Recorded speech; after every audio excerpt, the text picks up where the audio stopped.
Yemeğe yok verdi Türkmenistan'da. Türkmenistan'da stikiye. Stikiye besliyor.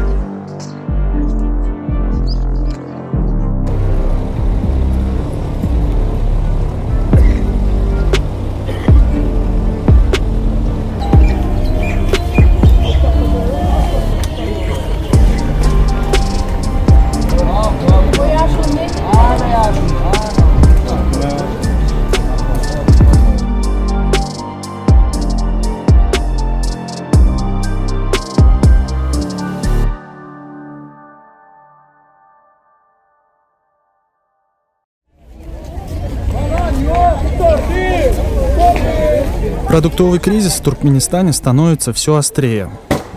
Обнищание населения увеличило спрос на субсидированные государством растительное масло, муку, сахар, яйца и замороженное куриное мясо.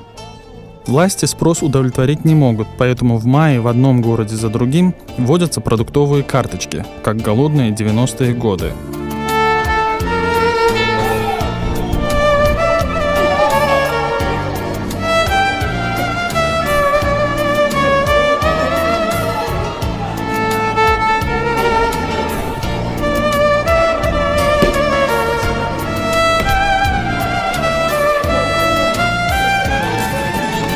Затем ввели правило, что продукты по госцене можно купить только в своем магазине, по месту прописки. Для этого нужно пойти в домоуправление и получить справку.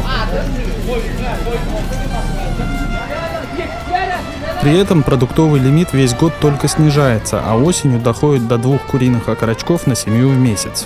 Нет, вы не ослышались. 2 окорочка на семью в месяц. И полкило сахара. Чтобы скрыть огромные очереди перед магазинами, товар отпускают ночью. К утру в продаже уже ничего не остается. Например, чтобы купить свой паёк, нужно заранее попасть в списки и прийти к магазину в 4 часа утра.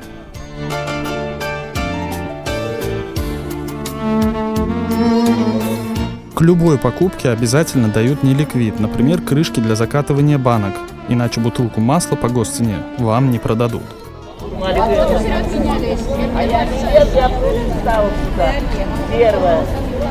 В столице Туркменистана ситуация не намного лучше, но до карточек дело пока не доходит. Очереди прячут во дворах, подальше от центральных проспектов. Разделяют на мужские и женские. А перед каждым магазином дежурят полицейские. Люди недовольны, такого не было даже в ранние годы независимости. Народ возмущается, но не громко, иначе не получишь и этого. Вы сказали, пройти 10 человек, живой очередь, вы сказали. Нет, вы сказали, мы сделаем.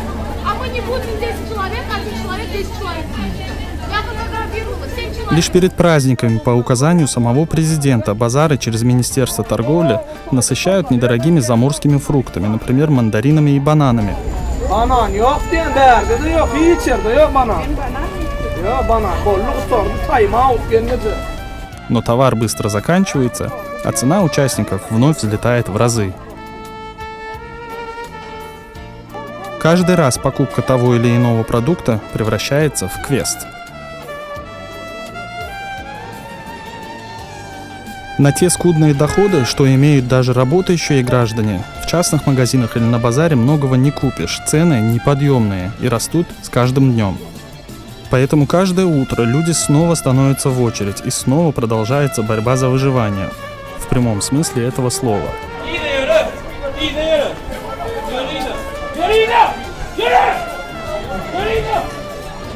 Но есть и такие, кто пытается заработать на спекуляции, ежедневно всей семьей покупая продукты по госцене, а затем, когда нет поставок, перепродавая их по цене гораздо выше государственной.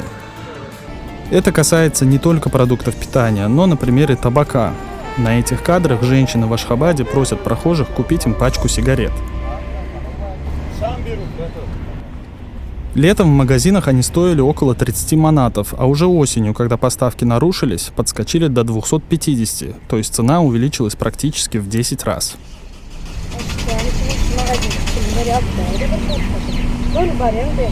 Имеем ли мы право упрекать спекулянтов? Вопрос открытый, но условия «выживайте как можете» создали сами власти. В марте из Стамбула пришли печальные новости о смерти свыше 50 наших сограждан от отравления паленым спиртом. Об этой трагедии мы рассказывали в отдельном фильме.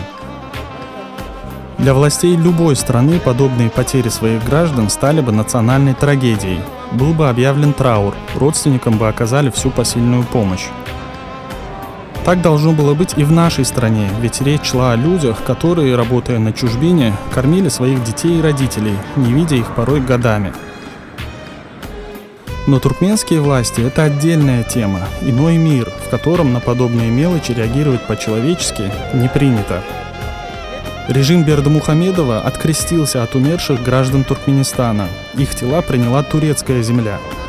Организацию похорон взяли на себя наши же соотечественники, так как из-за закрытия границ родственники умерших не смогли вылететь в Стамбул, чтобы проводить своих детей в последний путь. Смотри, что происходит! Говорят, беда не приходит одна, и уже в конце апреля на Марийские и Лебабские вилаяты обрушился сильнейший ураган. Никто о приближающейся стихии население не уведомил, хотя некоторым госорганам из Ашхабада присылали предупредительные телеграммы. В результате в одночасье без крыши над головой и имущества остались сотни семей. Epidemiya yok berdi Türkmenistan'da. Türkmenistan'da stikiye. Stikiye бестия. Десятки человек погибли под упавшими столбами, деревьями и обломками шифера. В Туркменабаде и ряде районов области без света, воды и газа остались тысячи домовладений. Из региона поступали сообщения о мародерах, об острой нехватке хлеба и питьевой воды. Государственные СМИ, как водится, об урагане не сказали ни слова, зато Бердымухамедов выразил соболезнования и заявил о готовности помочь, нет, не своим гражданам, а народу Узбекистана. Стихия затронула и соседей. О собственном народе президент забыл или забил. Лишь спустя несколько дней в областном центре Лебапа появились солдаты срочной службы, которые начали разбирать завалы. С большинства зданий были сорваны крыши, некоторые строения оказались полностью разрушены. Восстановление частных домов легло на плечи самих же владельцев, а деньги на ремонт государственных учреждений удерживали с их работников. Среди жертв урагана оказалась вот эта девочка из Мары, Бягуль Япунова. На нее во дворе упал фонарный столб. Ей было всего 14 лет. А эту женщину звали Наилей Еникеевой. Учительница химии и биологии 29-й школы Туркменабада вечером возвращалась с работы домой, в Фараб. Не дойдя до своего дома совсем немного, на нее упала мачта линии электропередач. Помощь родственникам в организации похорон и поминок оказали коллеги и ученики Наили Галиевны. Педагогу был 51 год. Запомните эти лица. Они и другие погибшие могли бы сейчас жить, если бы власти заранее предупредили о надвигающейся стихии.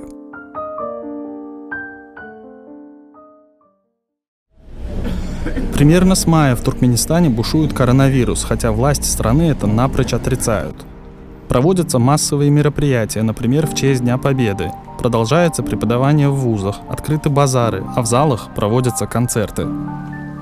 Как результат, в июне стали поступать первые сообщения о внезапных смертях конкретных людей. Вроде все как при обычной простуде, но спустя несколько дней человека уже нет. Однако власти продолжают отрицать проникновение вируса, хотя зачем-то запретили купаться в открытых водоемах, даже на Каспии, а также ловить рыбу. Людям советуют есть суп из лапши с острым перцем и использовать народные средства. В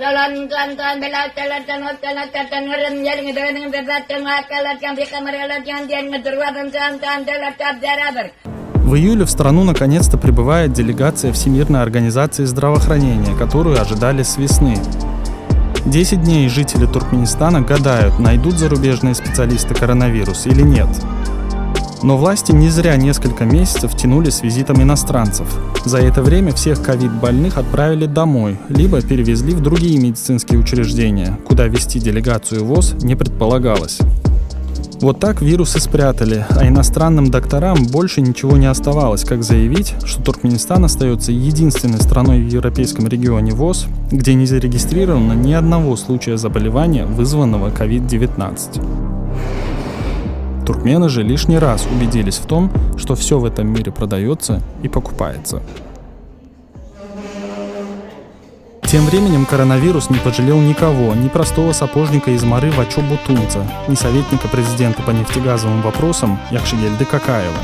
Среди умерших и педагоги, и деятели культуры и искусства, и частные предприниматели.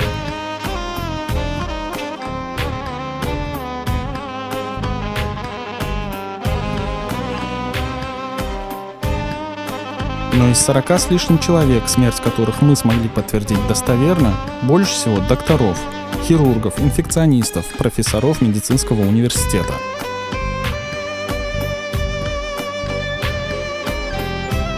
Вы только посмотрите на эти имена и лица. О кончине ни одного из них власти не сообщили, не выразили и слова соболезнования их семьям. Как будто этих людей никогда не существовало.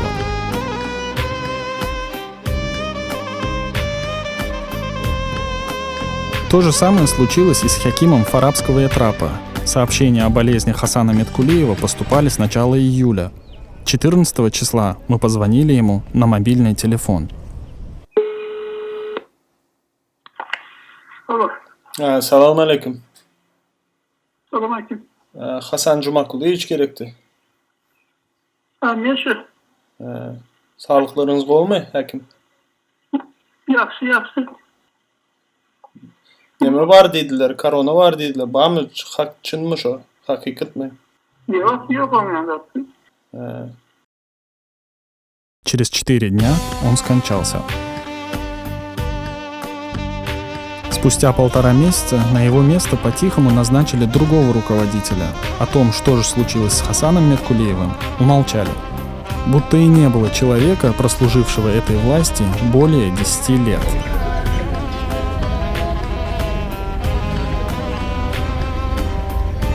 После отъезда делегации ВОС в Туркменистане ввели масочный режим, хотя еще весной за маску на лице людей штрафовали, мол, разводите панику. Теперь же стали штрафовать за отсутствие маски или за то, что она спущена до подбородка. Несмотря на отрицание коронавируса, правительство вводит серьезные ограничения на внутреннее передвижение, а на въезды в столицу отправляют студентов без каких-либо защитных средств, измерять температуру водителям и пассажирам. Отменяется автобусное и железнодорожное сообщение. Попасть из одного вилаята в другой можно только самолетом, предоставив справки из больницы и местной полиции. Ближе к концу года разрешение на выезд дает специальная комиссия. Выехать в другой вилаят или Ашхабад можно только по служебным делам либо на похороны. Границы закрыты, уехать за рубеж невозможно, работы внутри страны нет. Те, кто готовил документы на выезд в Россию и планировал уехать к концу года, застряли на неопределенный срок. В ловушке оказались и те, кто зимой вернулся в страну из Турции, чтобы поменять паспорт или повидать родных. Когда теперь откроются дороги, неизвестно. Многие пожалели, что вернулись, а некоторым счастливчикам все же удалось в течение года улететь чартерными рейсами. Тем временем за границей застряли тысячи граждан Туркменистана. Из той же Турции поступали сообщения о 6 тысяч человек в списках на выезд. Другие источники говорили, что их 16 тысяч. Застрявших много и в России, и в Белоруссии, однако власти Туркменистана возвращать их на родину не спешат. Как они там выживают с просроченными визами, паспортами и без денег, не волнует никого. До посольства или консульства в Стамбуле и Москве дозвониться невозможно. Всех вернувшихся размещают в карантинном лагере в Песках в Лебабском вилаяте.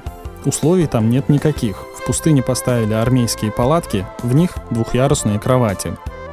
Туалеты и душевые, если эти сооружения так можно назвать, представляют собой огороженные будки под открытым небом.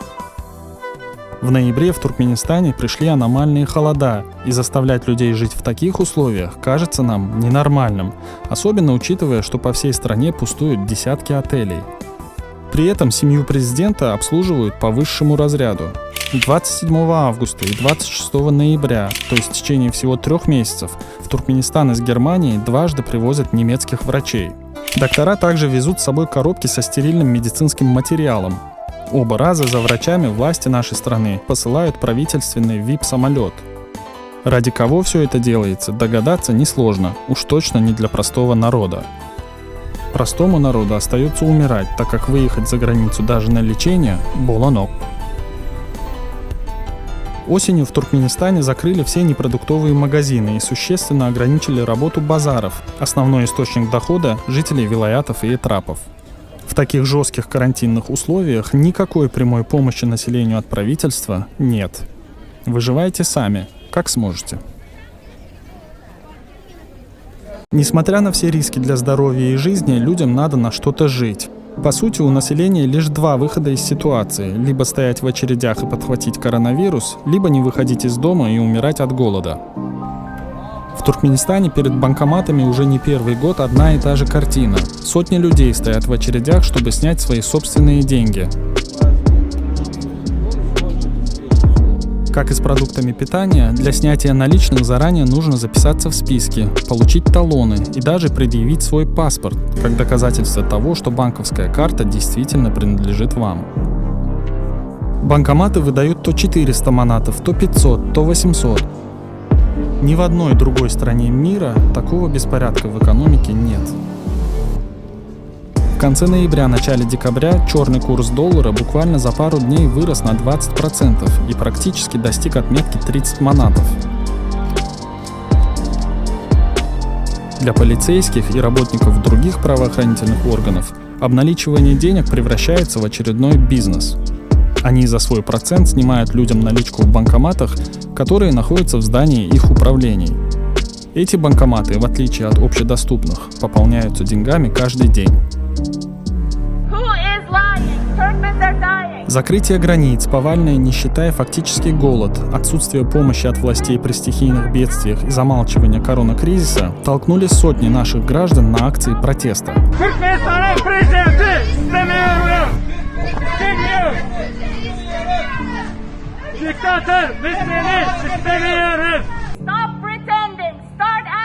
Сам факт того, что наши граждане, обычно покорные и терпеливые, вышли с транспарантами, не пряча своих лиц, говорит о том, что терпеть такое больше невозможно.